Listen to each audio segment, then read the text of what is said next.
to open ye pe. Ye we are near Unaya to Santin near Quad National Mosque. I want to Sheikh Imam Sheikh Dr. Osman Nuhu Sharabutu. Or no so bie now or no so din kremofuanim National Day of Prayer and Thanksgiving. No one so ada Allah se Edi Amagana. Omampani His Excellency John Dramani Mahama Yeshe ni musu obeba hobie. Na ewo mu say Republic Day no eyo china de. Nanso ye the holiday na kwa kwahye fiada. Nanso mpaebo ne de ebeba so wo china. Eti wo china nya holiday imada woroma. Republic Day no china enya holiday. They say aban de mrebia ba say holiday no esi every juara kosi ya wada ya de bekwa kwahye fiada. Eti sa na tie eti owura free ACCRA a wona ye dwamtirani e de ma planning committee e de nsem to demoma yenkotie. I am pleased to report that preparations for the National Day of Prayer and Thanksgiving are well advanced across all the regions and districts across the country, and everything is set. It's going on, and everything will be finally on this matter. We have rolled out an extensive national publicity campaign, which includes billboards nationwide, and I'm sure you've seen some of the billboards.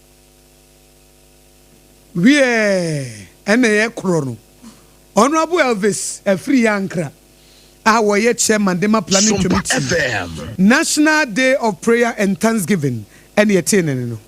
I'm Russell of Field, so one more career, Simon, sending our home. Edim Rashabja ada Awama Ghana emu. Na chairman yo my Ghana Rashabja fie. Ayera Alban Smana Kingsford Babe. And was original simply so kasa yetra. Nini suodo swanko be swama ne man. Sansa baby a Ghana yadru was no. Wabam Rashabja fie ne besen fish yadria sam yenu. Enti wonim Rashabja fie one month shaye. Sanya 1 month to ye and one shaye sitie. Na edrum rebi kura no. Wasana mobo awreho. Sa wamanya yasi pese pepe ye Juma a man mema no one more cabum no more ye Juma ye be wonu say mema ye do a man so ye do na say gender no equality no na ye Juma now so wo ma Ghana de bepem ne no ye ntumi hunu saa e wo mayi mra sebedwa fie dan nyina no asa mema no dɔso enti ama mema no kasa na ka ma ne hye wo se no ne ade ba ko a wo hunu pa ya e ha twene ya sa Ghana ban ye tumi atwe ne de ahwa anko man no mra sebedwa fie e be konkan.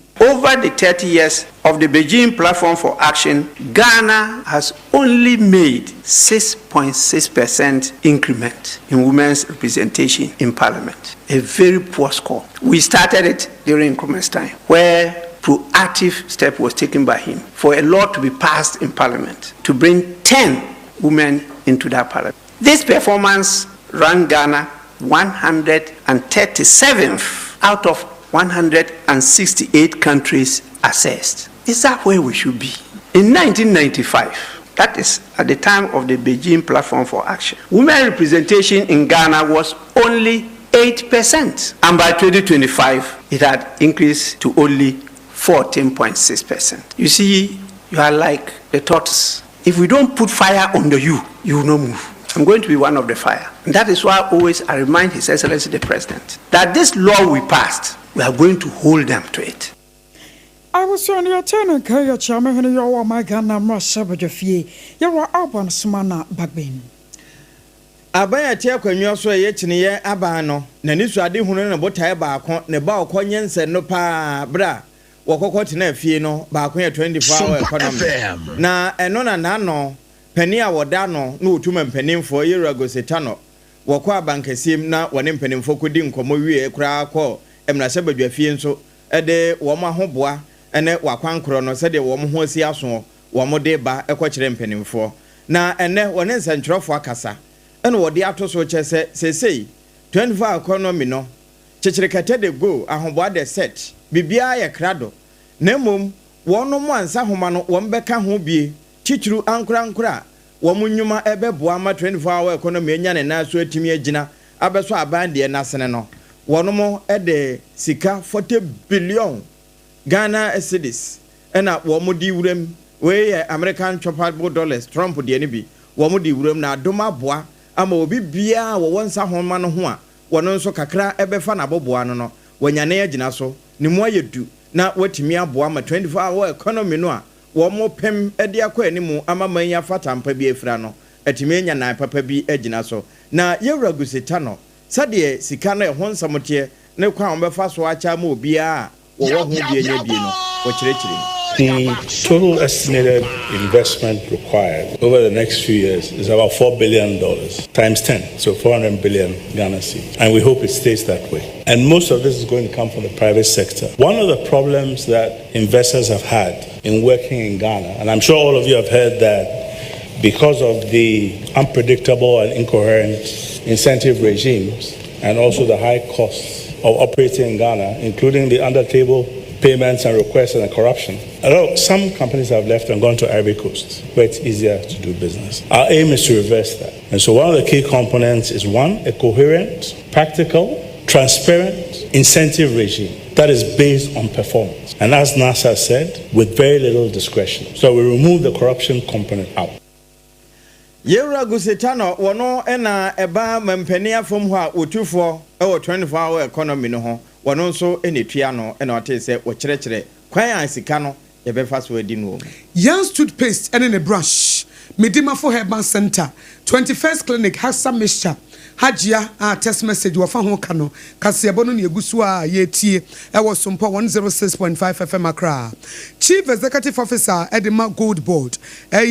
lawyer Sami Jemfi wabokoko se ankrankra eni kwa hodo a mubedi edwa afasika kokko ho wabra nipa ni valid license anatumi krata papa no ye declare war kese wo musopa oyen centrofo nhemu ene na lawyer Sami Jemfi ebo amane se what special task force bi a wo mo ba behwe no mo ya police fo akonakra na obi bia wo beto gold a 120 free baby a ye hye se tofuri ana wo de bekọ baby a wo mo ni license no emra ene wadi no nyuno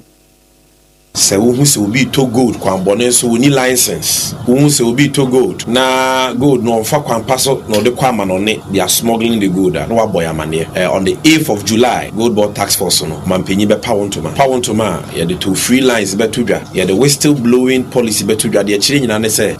ye se wodi nkonkonsa but se okohu se obi se o man no e wo gold adwuma mu to gold kwambone so wo ni license on fa mra kwan so emfa gold ni kwama no ne na o man ni hwi sika na boy amania ye be bo ho ban na ye be sanso ayiwaye be sanso wada wase sika fam ye sika mu eduru ye pa wo so be hunse information wo de me no wanya so mfa so enti saa nyema ni nyina ye de betudwa on the 8th of July we eno ano na nya no nesi akai no Chief Executive Officer the Gold Board lawyer Sami Jemfi ene yete ne kasa na maneboy na opon checheku SOMPA nam senior won kran ha na opon checheku ne tintimi ya wode ebesum ye I was sorry to and some no so. I think Pimiano no watch 2008 and a Ghana Banjana to me so a pound your friends a leap program I won't entoma. Now tell me point sharing you know I sasab union ma woman be when you brother woman woman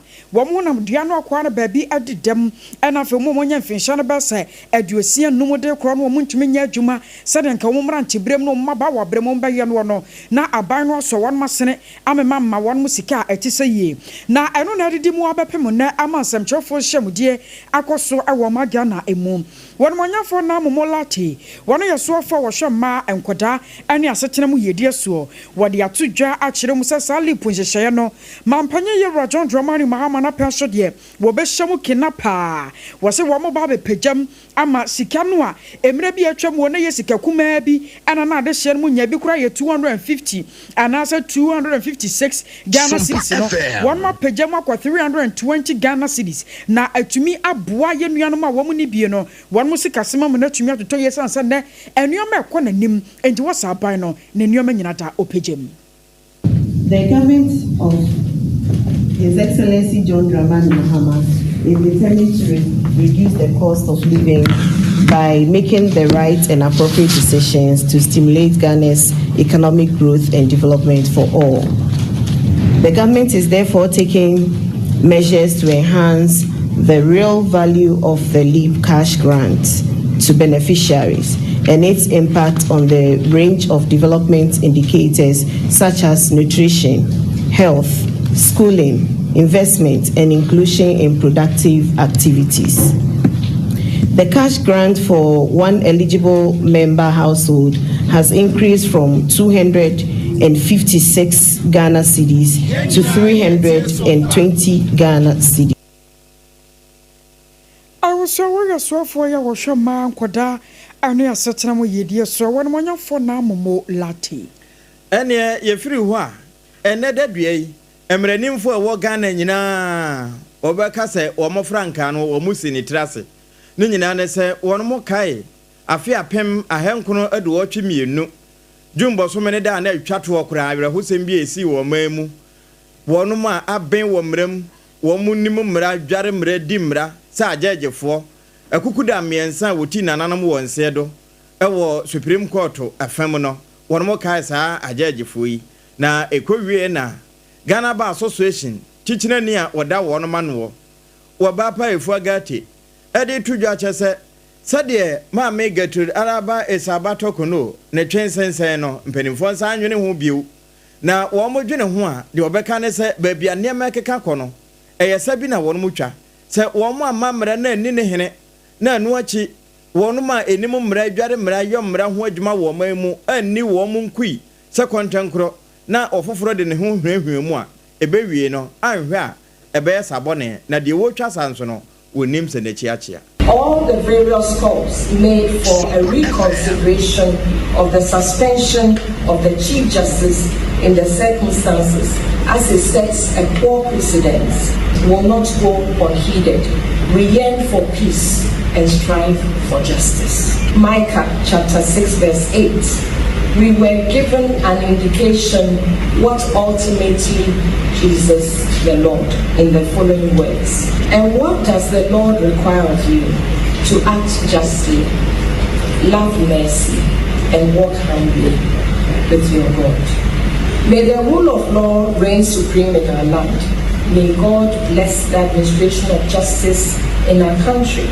May God bless the judiciary. May God bless the Ghana Bar Association. And may God bless our homeland Ghana and make it great and strong. Eno ene uti ye no eye oba pa efuagati wono na Ghana Bar Association no woye one more president. Awo tia no no siaka sebo free SOMPA 106.5 ye to aka sebo no eso na ebebre mu atoye amama ya wodo a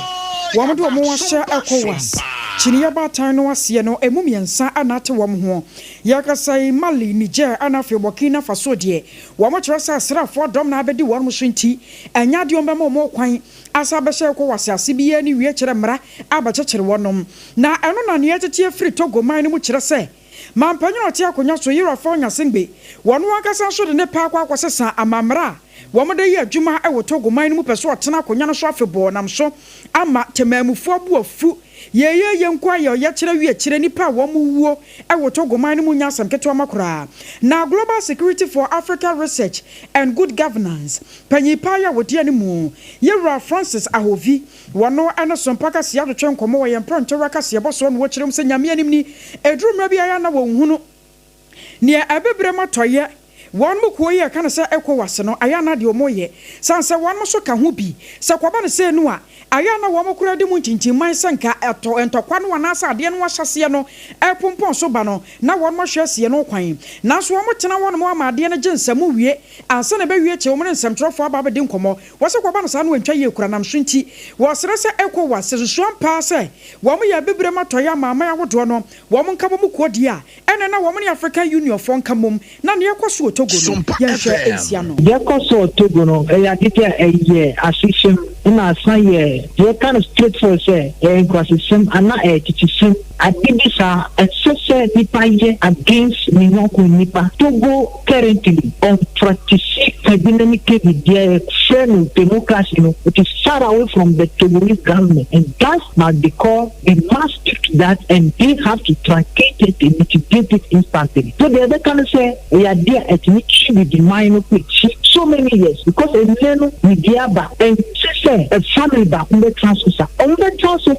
as I say it makes you make transparent and make free and fair and say a little guard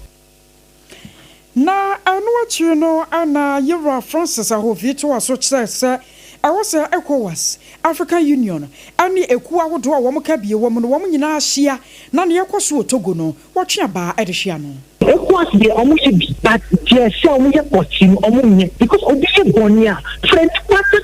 who association and now who be more. Nipa welfare is very important. And not only the leaders of the pool, then you say who you are. Leaders for just cannot no matter they forget about the members. That's what is happening in ECOWAS. ECOWAS, as you say, Omu say, the welfare of those microphone but the Dada is an association of old men who keeps on changing what the constitution says. They will stay in power. What can we see if you go to get Cote Ouattara is missing his boot seriously, and also opposite of Sanko view. Things like that, and far and with their bread. So they can say, as equals, they are failed in their duty. I was your way, Global Security for Africa Research and Good Governance. Panyipaya Wadano, Euro Francis Ahovi. Yatwa and Samno Aso. Na any chabi and small scale miners. Yawa Magana Moon Central 14 Comatra said Yabano Yano. Yamianim ye 1 Tias Yakura. Ninana Quaquaya say Abay Batana Konyashi Trunia Bandana Persuo. Yawa Yasa Galam se wo Gunua Pe. And small scale miners, one Mamutuf Magudia and Ketuamua. Wamudumukita again. Krata ade ye adwuma wo magana mu wo nyina so asene ye yenko so mo boa ban ama ban na toase afedi aba we ba kira akonya so a watu na ne tade asi wo mu a wo mutofu magudie wo nketo mu no mu kita krata ade ye adwuma e wo mamu tata wo mo excavators awodo a wo hyehye no anya sam keto makura na eno anamso amansantrofo hyamudie akoso e wo magana emu na director of communication panyipa wo don kitawudie so adema so ye hwe nsase ana nioma odoma nkomade adom yeso owura mawusi mawunyafia wana nsantrofo adi nkomo no wo se enen no kra no won ma hyase a won ma pawo ekuo bi ya wo hwese ne be ya entawantawa ya baba do me ya bambofo and small scale miners ntamo no wo betumi ahwe na wasi no kwan. But what we are saying is we are working with the security agencies. This is not a Ministry of Land and Natural Resources task alone. We're working with the security agencies today. We have a command center, the National Anti-Illegal Mine Operations Secretariat, what's known as NIME. That command center coordinating all efforts around these anti-illegal mining operations. But no individual has locals to go into any place to say, I am coming from this institution and I want to conduct a raid. Everything needs to go through NIME. We have the backing of the president on this. The Minister of Defense, the Minister of Interior is on this. The head of the National Security is on this.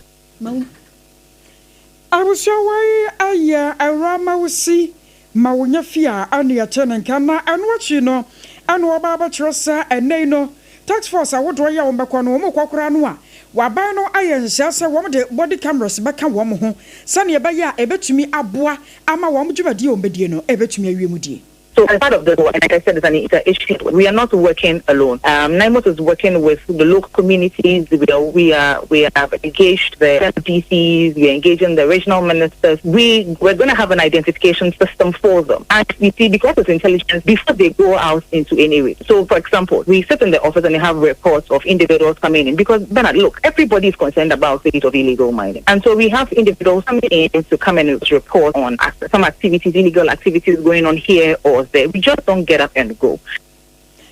I was your way, Panipayo Casada Masuya. Arian Sass and your modern Quadiadum Yeso. A rama will see and your tuning king. Yenafre no so a yan trust na fe yen ransom fofrom. Say we are sana ye kurekuma titru na mobile phone ti ejina ba bia etime kasa e de ese nyina na eno na doctor bia Oye scientist na waben pa or Millennium Health Division. Dr. Marvin Hussein ene din Penedia futu biaba se mobile phone ya de tumi tua ya so di nkomo brobe se simadu asambi kura don hwere baako ene akire ye ne de kura ba efo abebanti yetimi nya baako bi di hye yasom na phone da ba bi kura otimi di nkomo no ha papa na one de otumire a wo kire sikura otu no so ebia na ye border so na de wacha ne se wo de nyaadaje fa kosua pa aye noaye fa to ho na fa phone ba ko frɛ no yonko na fe fa kosua ne to mfimfini be simadu asampe wo be fa na anoa sa pepepe na de phone no ta waso na odi nkomo a ɛteɛ na ba ne sa nso a ɛha ya amene na ɛde etirimu no stroke anen koda nyina nya bi no fa kese na ho ne gina na wo kyerɛkyerɛ mu no na amansa so makrofo gina ho ɛna wo fa bi maaye Afa mobile phone so be pray, especially with the long use of the mobile phone. You must be working on man. It means you call back 30 minutes, 1 hour, and that is very bad. Remember this practical example. Shadafa 2 mobile phones. Now place 5 centimeter apart. Now pair kusuya yenwai for 2 na menu na femfe. For we free we na pick ma end up for 30 minutes. So after we so friend na pick na end up for another 30 minutes. You will have the egg hardened just as you put it on fire to go. That insinuates that when you make a lengthy call, you accumulate much of the waste in the system. Most of the bloodlines traps radiations and can easily be defected and then cause a lot of sickness. It's any cardiac related sickness. We no beche say bibini wutu no fo awie no na asa woje ho achinje o se me ya hwe no mne ade na mobile phone na yedidi nkomo no waso nifa hweye pa na wanta amfa ho ani nkomo na eduba bi ese stroke aso obi eso a eso free waso achi ho no entine bi sa ho se wo de ta ho pii a etimi de sa ha no ba enti watu yamfo afi wo da hwe na wamfa mobile phone an hwe ba bia de utiri ko esan se e won sunsan so auto mobile phone your manual the box no okay kan ya afutu be brave wo research be by let's say about 93% of Ghanaians don't read our mobile phone manuals and that happens to be true say okay kan manual no the kind no be ka say when one phone no call was ni fason tie call because there's a jugular vein that passes blood from heart to the medulla brain and then stroke occurs when there's an obstruction of blood flow to the brain using the phone with the right ear radiation finds its way through this jugular vein to the brain and that can easily cause stroke if care is not taken. Say with the phone no eto with home now that's what you are indirectly saying say you want to suppress the brain tissues. The mobile phone radiations suppress brain tissues say that's what waves no call brain tissues no more but who say after the other sorry now come ya other sorry now baby so we recommend that when you are to sleep put the phone at 2 meters away. You don't keep the phone around you and sleep. It even can cause a lot of effects. Your phone into your Honda. Your phone she bottom by heart. One so say ha nanso wonya sa akode sa na ho nsamote anwumre make am for Leicester Company Limited wonom na ya toothpaste and toothbrush e de amawo ya twiusen na abatwiusen so a wonua twini anopa ne anwumre ya azefo no wo mo paste ni ye papa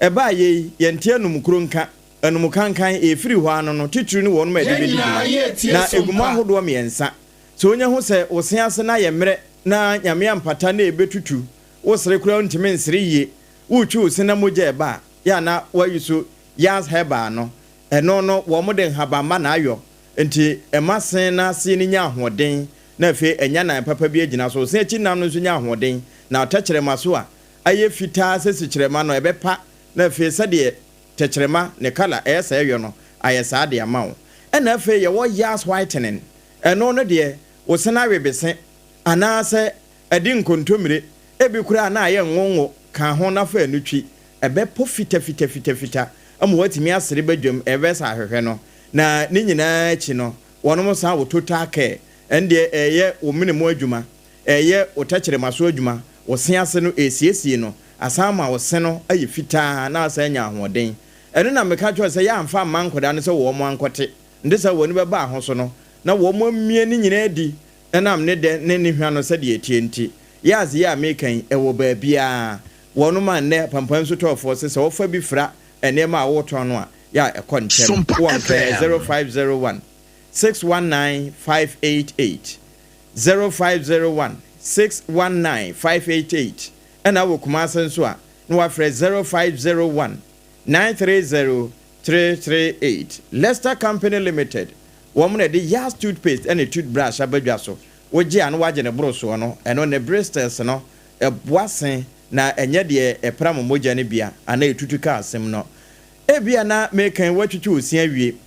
ene nipa twitwi ne sin wie pe ne wabusa se matwitwi mesia wie de na ekode aka ya didie obedidi nso aya na wadidi ye Hajia special local foods text messages eba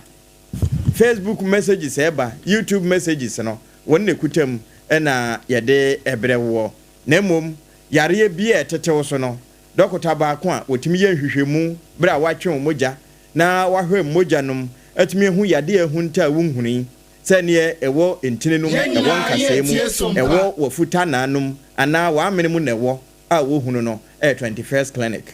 wo mo anso na ye hwehwemu hu sciatica yare no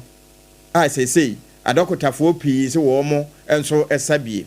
abo bi ados ade apraku no wodi sua 21st fo ne kofa bae no wo mo na kokotwetwen na empeninse konfo akire muso na kokoba na eyie wo mo ko hunu yade World Health Organization eni bre ho pa se wo mo kura antumi hunu yare no na wo mo nyanya no aduro enti 21st se wakwa ko hu a aduro ani gina na anu aduro nsu kuta wonom enti ka ho na oto asintene na etwetwen etwe akosu na monum wo da ho ni na mozu pu achew e wo ho ana na nse chechew nan ya ko hu 21st adokotafo na wo mo nya hwehwemu hunu na ye ma waduro tantra herana bat no so ho eyenkrankra batana eno achi tema roman asore na achi ye wo ho ka so obom kwa no so obenya yen kuma se ehwan overseas adabrakasa na mekan timba market nchen ho ababia SOMPA 93.1 wono mo wo ho sunwane your original hospital first gate hwa NFA Techiman so Gen Bank dandadanum Children's Park nchen ho yen kransa Bono East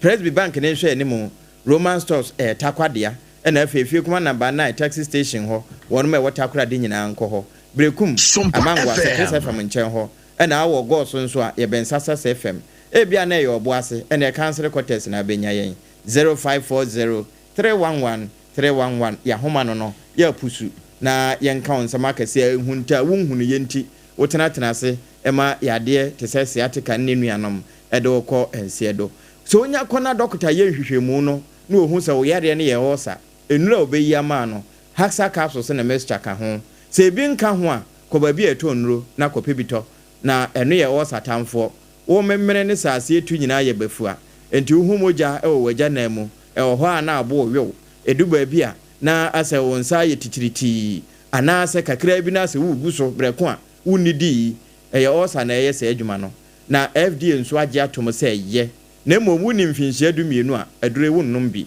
saa na wafa afura na wo ma akoda no fo nso amenkamfo mma ba bi eto nro bi ahyeta 0240 238310 ACCRA capsules eye osa tamfo ampa wo mo na nwumre wo kan ye ho a ye de hot bite no nsia bere mu firi no num pa mu ekosi no nso kase ne ma wo ye da ye hutia waba de aka akiri yemfa nso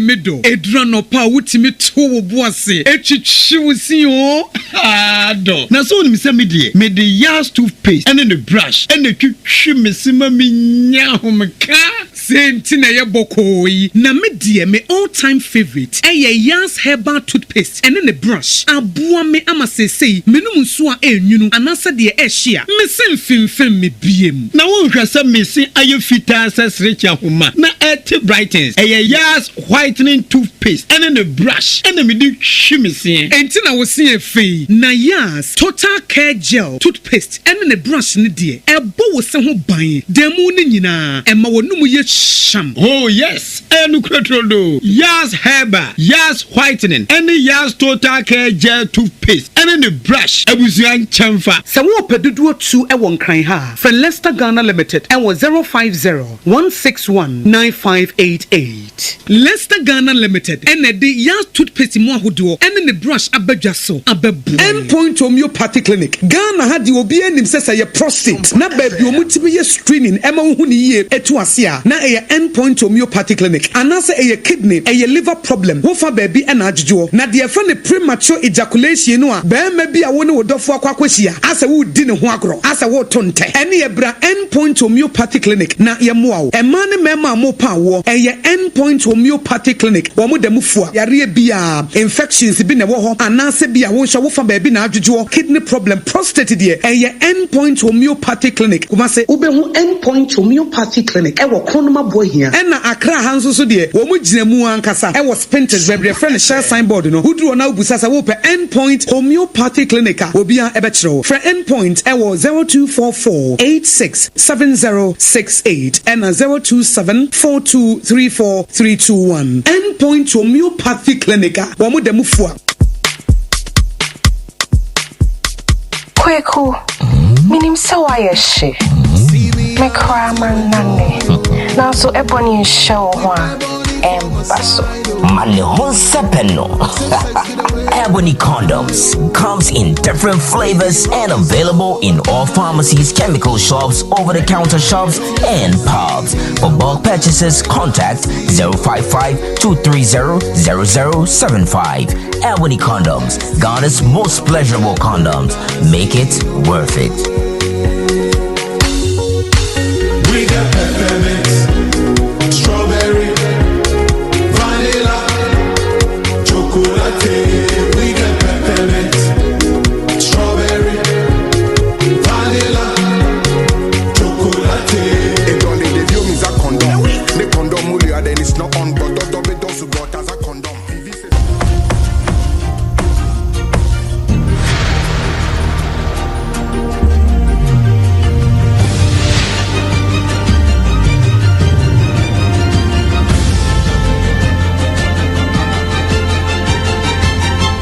SOMPA TV, Emma Akituapa. Amakatuapa mpabusia da muase yetua ensem no eso na asensa o tabakwa chepanyiro ni monyamfo Jonathan brikuran wono so abomoden ama nanu adanso yi ato yenam so ama ne mansini mu schools ahodo no a wono mo chance dan pepa gu fom wono wakodom aboa wo mo chance dan ne bia ene wa babahwe no wode aboso na krobi ti se ohia entwedom school ye no ewa sensa otimansini mu any school sinkaye ni nyina no wonmanyamfo yakwakodom aye wonmmoa na ebra wokọ ya no de roofing sheet no eche no momayentie sane yankomobo no esikoye by 3 weeks ni na insukasi bi to asensa ye schools a wo ye mantem hanom ebi esopaye enuan mo wo ba fikrom ebi kan wo mo nti omo 3 unit classroom block esopaye na yenuanu so mo inu afante eno so omo 3 unit classroom bro chense dan nyina afiri so eno nti mene na admufo koi ekohwe me ekoya assessment ma na admufo ye omo report no mo de bae na me katre na admufo se behwe kwan be fa so na ye kwala no benya ba bi atana no masuande eno nti ena nyame adom yetumi akwa distribute chense dan ama ba fi krom ni inu afante ba fi krom ya mo 100 pieces of roofing sheets. I was your way on my for Jonathan. Brew crying your turn and can and watch you na. Why you war a sin near Fante. Nana Christian. Ya one so a jina and another shanum and nemu. A gen chance of dining in answer. What an ACPC MRDC. They dance super fine. The contingent. I share boss of Baba here. I'm passing a madam Abba. Oba so kita anchit. I was Sudan the brain. I was in school feed one. Was actually Bob you said we are the school feed Baba kind. I was saying say dan kwa na wan esa. It was so we are was able to see that what required am I. Don't know why the pa it no me no mind na the can say asidan kwa na ona. I was your way I when you war a senior new Fante Nana Christian and your ten and can man boy Yaman Bonnie Eric and none your two and crossing film one temo and a debasumi. Ene ma memfa nwram ewo atoeman temu afa ho sehwiade emra nyame krom ene yekọ atipim hina wo sehwianwea so na nomatra nkonwa ene na kwadwobonya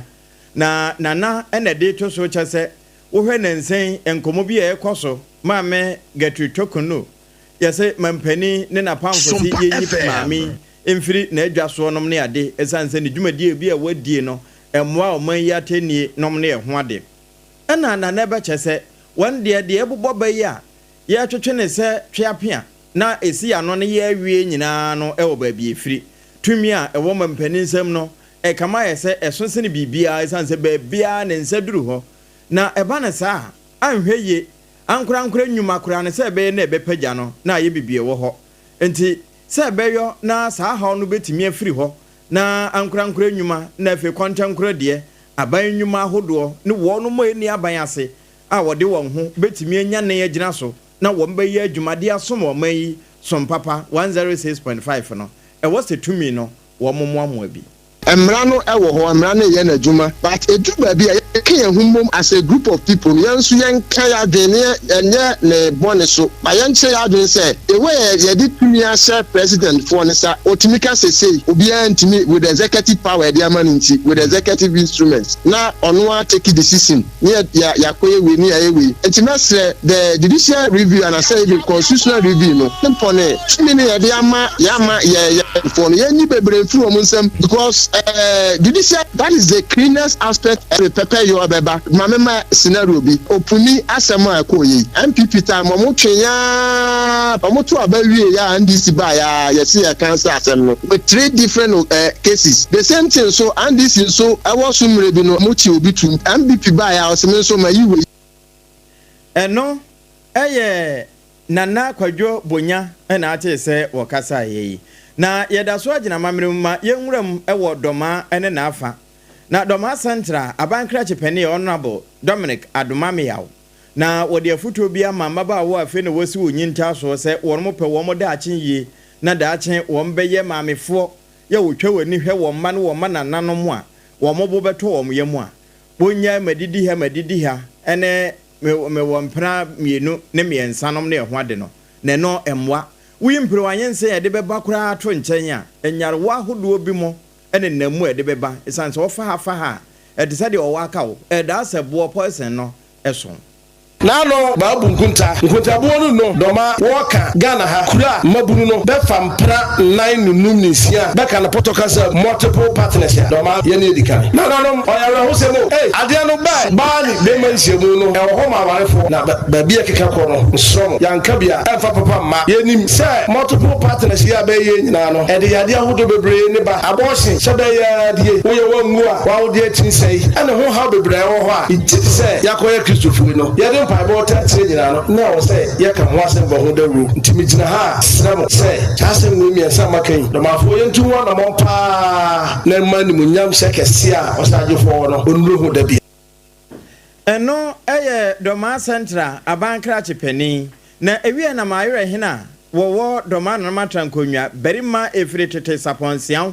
enso de na futu beto so na wesen Dominic Roman asodemu ena nkomo ikoso Dominic one wunsusu say okita adwen kese no mekasa sesa na broni ka asemi say there is no act of minds construction in the face say ne nipa su ne bansiti no yenhu no wonanim ananam maso ubehu a ne kasa ne ye niam mienu we kaboma no tin hu adwena ewo nipa tim Dominic kita adwen kese na nsem o kan o ya de sere ne no de osere domafo hoho nim ne kurobani ye nyina no kwasem di nsem yensa o de tuudwa mu edu na ni esese ye fato yakoma so sa wofo eni mabunu na be wo yachi no ahweye hu bi di akire se ye nko no na yachi asai ne de se wahwa mabunu na edika na akọ wohwe na etetare da ho ne oti na fidie so mabunu na ekọ na bisa se ye enkomoi berima efiri tete sapanse ya ye mayore hene edema doma na ma trankonwa ena de ne de to so breko abankra chepeni kokosra nsafo ahodo a ewo doma central Roman Asafo Pentecost NFA Church of Christ for ayakona yane nana opon checheku akwakodi enkomo anododua yi anansantrofo nka wo mokoye wo magana mu Ghana Journalists Association wo mo ato wo no ba na aba wo mo to ye no owura Albert Kwabena Jonfo sa ginai sane manfo nto aba enfoma ne biem na sane ya abato no wankasa sunsunsuaso ekoye ye no nana opon checheku ane ho nana majori Ejo AKOSUA mo bo asem ni nyina motofo yi akwosa yankasa abato no me da se enese na udi kan bo ne to no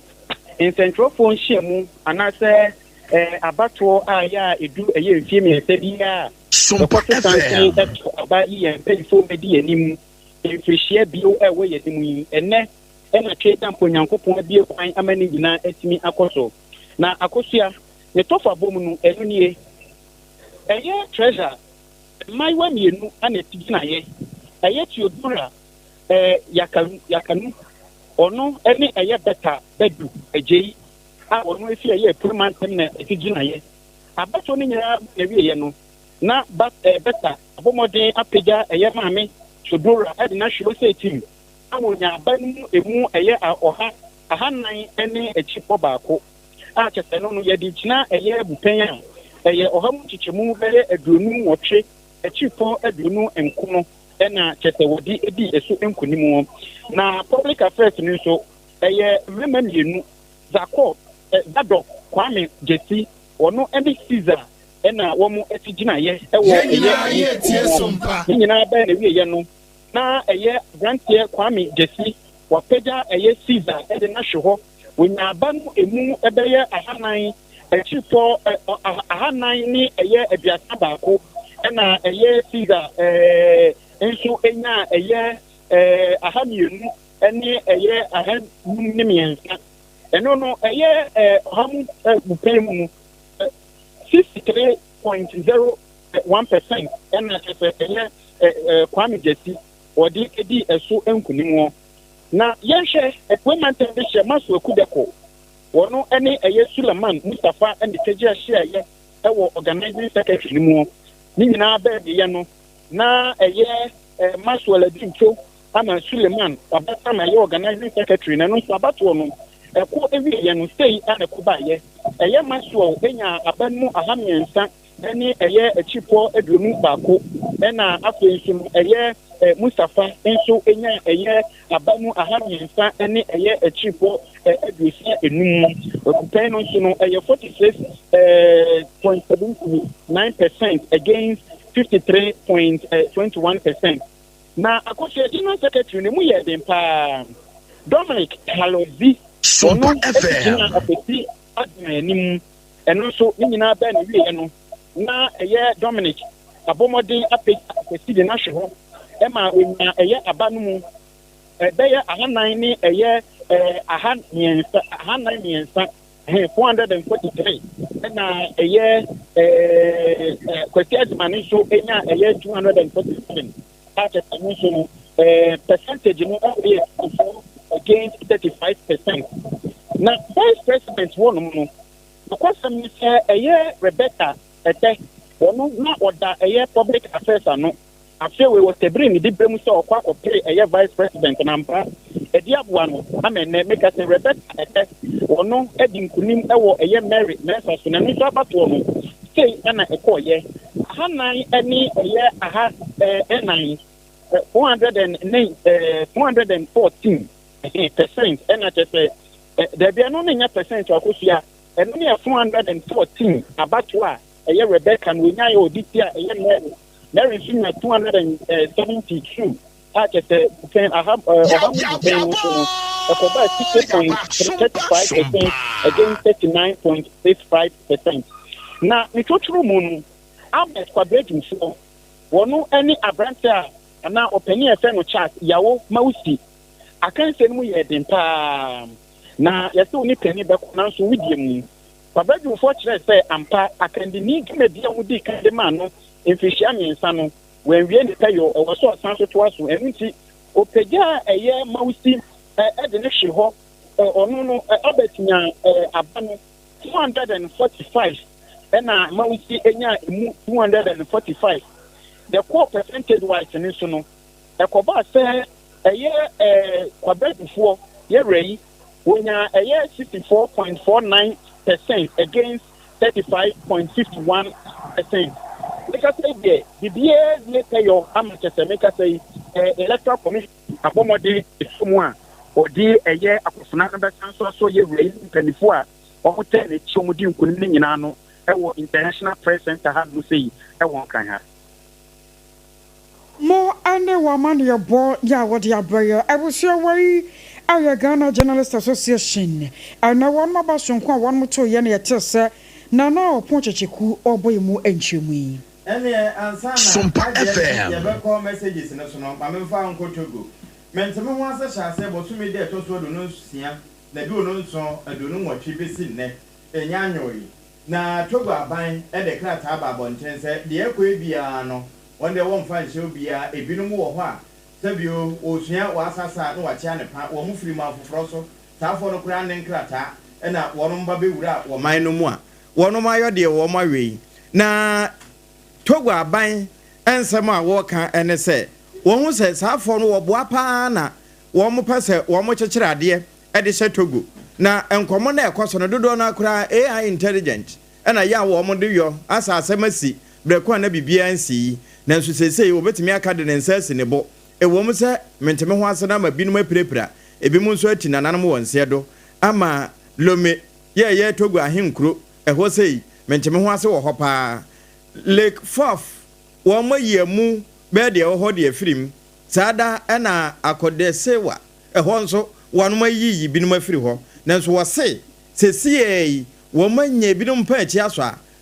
kuro no kura wo mo tim no nkrata wo mo ne bi wo mo mfiri manum na mo sanfra mabone ebo a sabi de etade no na water fam eka ho bi na we nyina asie nanso wo mo hyebo se tie bia sadom e wo ho no gina wo mo na so wo no behwe sa asundwe betwiniti na adwobre ebeba togo awoso wo so ne gina nyina ensam nyina asie hajia special foods na da wo menti and text message you ever can adiama when you are aduane papa ntoye na wokoto ne nkyem enai hajia ba yentie ha wonya aduane o wonu anse wa oda emu asem wano no jollof fried rice just say one more aduane papa ma ho to mo didi ampesi wo mpere na apade aye hajia special foods efie aduane no wode ma wo na wase wo ye adwuma fitia no pa no wotwe kopem no wotwe mpa mu fra no 0246 359 921 0246 359 921 mo messages kakra ya ba yankenkan bi emfama mo ya Bernard Ashes wase sompa mpa ana set antobamunie wase Ayapa semampanyi ye Roger Dramani Mahama Shasie na NPP apan so wo mo a no munam kana chichie kwan so di aban se kanyina ye chi wo mu sanse na ko ne bre na na kwa mo abo atia ble kuma central eno se na akwa ya judge for day yamfasa akwanya na so na yansra mampanyini sa justice her leadership get you tokonu one shana na sem no one kan enfamfiri wona anyway watchia Charles Otin Oti Kwame Sapila 2 one so ne de ebai na fe Rahim Rankin enso ne de ebai yada mo nyina mo aseda mo ase Castro wasai eno se mama akosua mechia wo I salute you today we and one more wo do mo messages ba na numre na nsam wo de ba ye no ne to fo bom nyina no ayese asante mawra ene wona kusase ade hie no ehia wo manhia ahemfie ya yehwe no mu kwan se asumdue ebepie afrimu sada na posi sadom ehwe abonofo sam so ese chema wuntumi na wotwe mu wo mo hwe ni mu se wode ne ho be kire won AKOSUA AGYEIWAA kwade boachen enemedin mene triple AMI ejapia APAM DADAA na ache ko SOMPA